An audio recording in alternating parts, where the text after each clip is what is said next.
Hello my dear friends, welcome back Sarah's Homely Dishes. இன்னைக்கு நம்ம ஒரு சிம்பிள் டிஷ் பார்க்க போகிறோம். வீட்டில் சோம்பேறியாக இருக்கும்போது டக்குன்னு செஞ்சு சாப்பிட்ற மாதிரி ஒரு லஞ்ச் எப்படி செய்யறது பார்ப்போம். நான் இன்றைக்கி லெமன் ரைஸ் தான் செய்ய போகிறேன். நான் ரைஸு ரொம்ப குழையாமல் வேக வச்சு எடுத்து ஆற வச்சுருக்கேன். அப்புறம் அதுக்கு தேவை ஒரு கடாய் எடுத்துக்கோங்க. அதில் உங்களுக்கு பிடிச்ச எண்ணெயை ஊற்றிக்கோங்க. கொஞ்சம் நிறையவே எண்ணெய் எடுத்துக்கோங்க. அதில் நான் பீனட் என்கிட்ட ட்ரைடு பீனட் இல்லை, பச்சை பீனட் இருந்ததுனால நான் அதை ஃபஸ்ட்டே போட்டு ஃப்ரை பண்ணிகிட்ருக்கேன். ட்ரைடுன்னா கடைசியில் சேர்த்தா போதும். இப்போ அது ட்ரை ஆனதுக்கப்புறம் நான் கடுகு சேர்க்குறேன். கடுகு நல்லா வெடித்து வரட்டும். வெடித்து வந்ததுக்கப்புறம் உளுத்தம்பருப்பு சேர்க்குறேன். அதுவும் கொஞ்சம் 2 டேபிள் ஸ்பூன் சேர்த்துக்கோங்க. அப்போ தான் இந்த லெமன் ரைஸுக்கு ரொம்ப நல்ல டேஸ்ட் கிடைக்கும். கடலைப்பருப்பு, கேஷ்யூ நட்டு அந்த மாதிரி கூட நம்ம டேஸ்ட்டுக்கு ஏற்ற மாதிரி நம்ம சேர்த்துக்கலாம். லெமன் ரைஸுக்கு கருவேப்பிலை சேர்த்துக்கோங்க. எல்லாம் நல்லா வதங்கட்டும். காஞ்ச மிளகா 2 இல்லைன்னா 3 சேர்த்துக்கோங்க. நான் இப்போது 2 பேர் சாப்பிட்ற அளவுக்கு தான் செய்ய போகிறேன். உங்கள் எத்தனை பேருக்குங்கிற அளவுக்கு காரத்தை அதுக்கு தகுந்த மாதிரி கார உப்பு சேர்த்துக்கோங்க. சாதம் வடிக்கும்போது நான் உப்பு போட்டு கொஞ்சம் எண்ணெயை விட்டு தான் இன்றைக்கி வடிச்சிருக்கேன். அப்போ தான் ஒட்டாமல் தனித்தனியாக கிடைக்கும் சாதம். பச்சை மிளகா 2 எடுத்திருக்கேன் நான். நீங்களும் அப்படியே பண்ணுங்கள். சாதம் குழையாமல் பார்த்துக்கோங்க.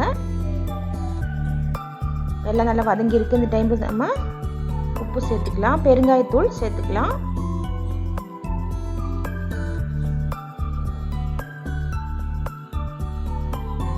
மஞ்சப்பொடி 1/4 டேபிள் ஸ்பூன்,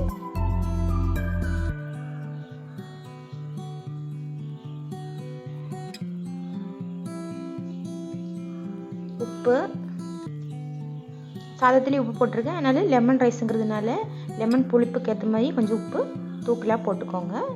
இப்போ லெமன் நம்ம புழிஞ்சு எடுத்துக்கலாம். நீங்கள் வடிகட்டி வச்சு கூட அந்த கொட்டை விழாமல் கூட எடுத்துக்கலாம். புழிஞ்சு லெமன் அடுப்பு ஆஃப் பண்ணதுக்கப்புறம் கடாயில் சேருங்க. அந்த ஹீட்டு மட்டும் போதும். லெமனுக்கு கொதிக்கையெல்லாம் விட தேவையில்லை. லெமன் போட்டுட்டு அதுக்கப்புறம் வேணுன்னா 1 டேபிள் ஸ்பூன் தண்ணி அந்த மாதிரி சேர்த்துக்கலாம். சேர்க்கலைன்னா கூட பரவாயில்ல. எண்ணெய் கொஞ்சம் நிறையாவே இருக்கணும் இந்த டிஷ்ஷுக்கு. சாதத்துலேயே நல்லா ஒட்டுற மாதிரி எண்ணெய் இருக்கணும். புளிப்பு டேஸ்ட்டு பிடிக்கிறவங்களுக்கு ரொம்ப பிடிக்கும் இந்த டிஷ்ஷு. இதுக்கு தொட்டுக்க கூட ஏதாவது உருளைக்கிழங்கு சிப்ஸு, வாழைக்காய் வறுவல், ஒரு ஆம்லெட் கூட வச்சு சூப்பராக சாப்பிட்றலாம். இப்போ நம்ம சாதத்தை போட்டு ரொம்ப குழையாமல் அப்படியே மிக்ஸ் பண்ணி எடுத்துக்க வேண்டியது தான். லெமன் ரைஸ் ரெடி ஆகிடும்.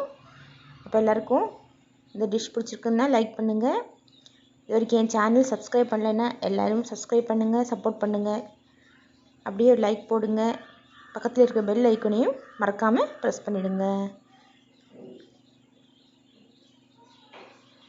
நம்ம எல்லா ரைஸையும் சேர்த்து பொறுமையாக மிக்ஸ் பண்ணிப்போம். இடையில கொஞ்சம் உப்பு மட்டும் செக் பண்ணிக்கோங்க, கரெக்டாக இருக்கா இல்லைன்னா இடையில கொஞ்சம் உப்பு போட்டு விடுங்க. சாதம் வேக வைக்கிறதா இதில் மெயின். குழையாமல் இருக்கணும். சொன்ன மாதிரி ஃபஸ்ட்டு கொஞ்சம் உப்பு, எண்ணெய் போட்டு சாதம் வடிங்க. அப்போ தான் நம்மளுக்கு ஒட்டாமல் நம்மளுக்கு கிடைக்கும். லெமன் ஜூஸ் கூட வேணாலும் ஒரு சொட்டு விட்டுக்கலாம்.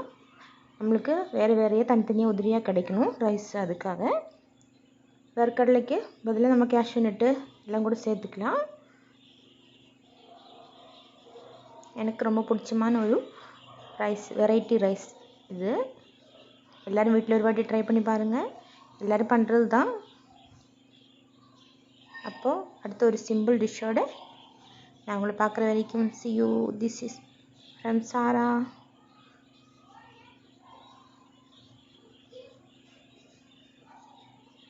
Thank you for watching.